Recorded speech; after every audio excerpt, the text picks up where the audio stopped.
7:33 in the news this morning. Thousands of Twin Cities area nurses are voting on a new contract today. The tentative deal reached with 14 area hospitals last Thursday avoided an open-ended strike that would have begun this morning. KARE 11's Jeff Olson joins us live outside the Minnesota Nurses Association offices in St. Paul, which is one of two poll locations where voting opened about a half hour ago. Take it away, Jeff. Good morning again, Kim and Tim. Yes, we are in St. Paul, just off Randolph Avenue, a very busy place here as a steady stream of cars continues to funnel in with nurses here to make a very important decision. As you said, this is one of two locations where nurses will be casting ballots today, the other at Park Center High School in Brooklyn Park. Nurses will be coming here and there to vote on a 3-year contract agreement reached late last week. All this comes after intense negotiations that followed a one-day nurses strike back on June 10th. Nurses are taking two votes today, one to ratify the labor contract settlement agreement and one to ratify the pension. The union says it needs a simple 50% plus one majority vote to ratify the contract and the pension, and union leaders anticipate getting the votes necessary for ratification. Here are the details. This tentative deal with 14 Twin Cities hospitals leaves nurses' pensions and health care benefits intact. The 3-year contract includes no raise during the first year, a 1% raise during the second year, and a 2% raise during the third year. However, nurses have had to give up their demand for rigid nurse-to-patient ratios, which they had said were needed to improve patient safety. Hospitals called the ratios expensive and unnecessary. We asked about the issue with nurses who are casting early ballots. We didn't get everything we wanted, but the contract is intact, and that's important to me. What about nurse-patient ratios? That was the headline issue when the strike happened. That is an issue, maybe not me, because I work in the operating room, and so our ratio is what it is. But on the floors, I know that they're struggling, and I feel, they need to continue to work at that. You know, it's hard every day. It's really, really hard, and I'll be the first to admit it. But like I said, I don't think it's going to get any better or any easier, and patients are really, really sick now.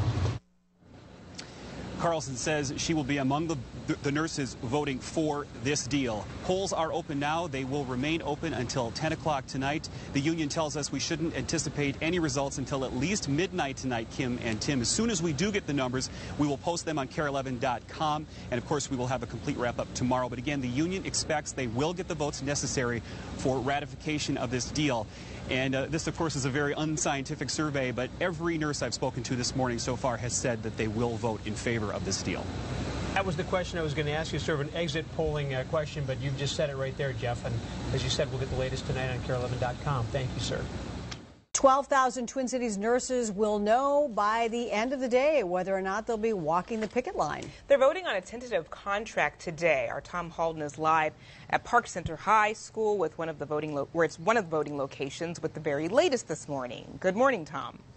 Yeah, good morning, Dawn. 50% plus one, about 6,000 yes votes are what the nurses need to ratify this new contract and avoid an open-ended and costly strike. And the strike, in fact, was scheduled to begin at 7 o'clock this morning. Voting started just a few minutes ago at 6 o'clock. Now, all signs pointed to a likely long and drawn-out strike until late last week when 14 Twin Cities hospitals and the Minnesota Nurses Association agreed to put a new 3-year contract up for a vote.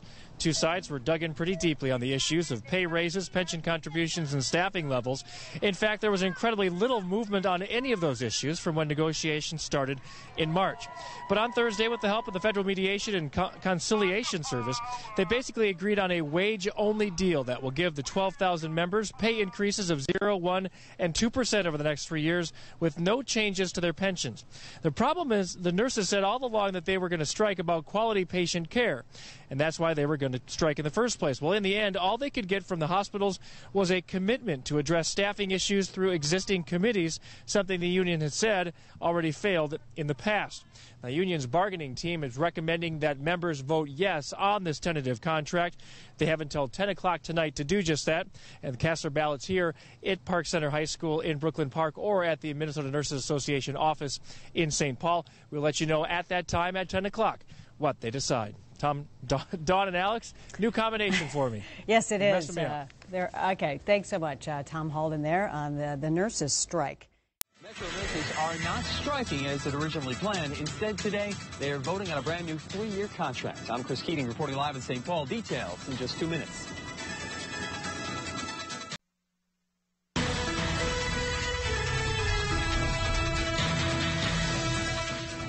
Right Right now, thousands of nurses are picking up ballots and voting on a new contract with Metro Hospitals. We are live at the Nurses Union with what happens next. By the end of the day, 12,000 Twin Cities nurses may have a new contract with 14 hospitals. Today, the nurses will head to 2 locations to vote on their contract proposal.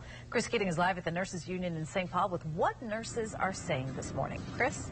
Good morning, Vanita. Yes, well, we fully expect that this contract will pass because, after all, the union has come out to recommend it. They have recommended passage in this case. At this hour, you can see just behind me, nurses are here at union headquarters voting. All of these cars, they all belong to nurses, and today they will be coming throughout the afternoon to vote on this new 3-year contract. This vote comes on a day in which nurses initially were going to strike, but a new 3-year deal was reached late last week to keep 12,000 nurses in 14 Metro hospitals. The nurses need a simple majority to accept the contract. Under this settlement, nurses will not get a raise in the first year, but will see 1% and 2% increases in subsequent years. They had called for more rigid staffing rules to help with patient care, but they didn't get that. Instead, the hospitals agreed to leave alone their pensions, making this new deal nearly identical to the one that just expired.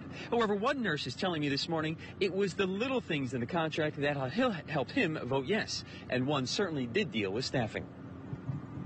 We have unit closure when we can't take any more patients on our unit. We have the language that protects where we float. So I, for one, am a critical care nurse, and it's not appropriate for me to float to, say, an orthopedic floor or a surgical floor. And we were told things like those, they were very important to these nurses as they do their daily work. Now, we are told that this voting will go on until 10 o'clock tonight, and then the results probably won't be known until about midnight. As soon as we know them, we'll pass them along. Reporting live, Chris Keating, 5 Eyewitness News. So in my heart, at this moment, I would have to say no. I'm going to have to vote to ratify this contract. Different nurses, different views. Starting this morning, 12,000 nurses in the Twin Cities will begin voting on a new contract. We'll tell you what scenarios may play out from today's vote. Also, well, the voting on a new nurses contract started just like 2 minutes ago. Yeah, about 12,000 nurses have until 10 tonight to cast their ballots. Holly Wagner is live at the Nurses Union headquarters in St. Paul, and you've been telling us, Holly, several different scenarios could be in play today. Right, Mike, and as you said, the union voting just started minutes ago. Not too many people out here so far. 6 different groups are going to vote today. So that means that one group could vote yes to the contract, and another group could decide to vote no. So we'll have to see how this all plays out. Yesterday, there were informational meetings held around the Twin Cities for nurses so they could go and ask questions about this contract proposal. And we have some video that we want to share with you that we were able to get outside of those meetings. The proposal that they're voting on today with the hospitals keeps the nurses' pension and health insurance in place without any cuts. There's also a 3% raise stretched out over 3 years. But staffing, which the union has said is its most important issue, will remain the same. Some nurses are upset about this. They're upset the union didn't get any further on this issue and are planning to vote no today to the proposal. We did talk to a couple of nurses today about how they think today's vote will go. My overall feeling is that I think it'll probably be accepted, but it may not be as strong as what people might have thought. My feeling is that there's a fair amount of nurses out here would feel this is a good contract, and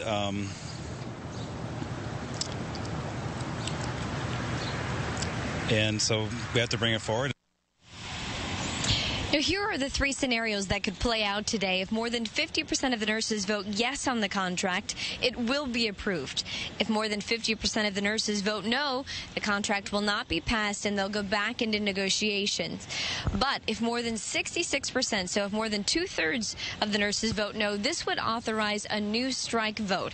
They have until 10 tonight to vote on this, and then we'll probably know early tomorrow morning, Mike, how these results are going to turn out.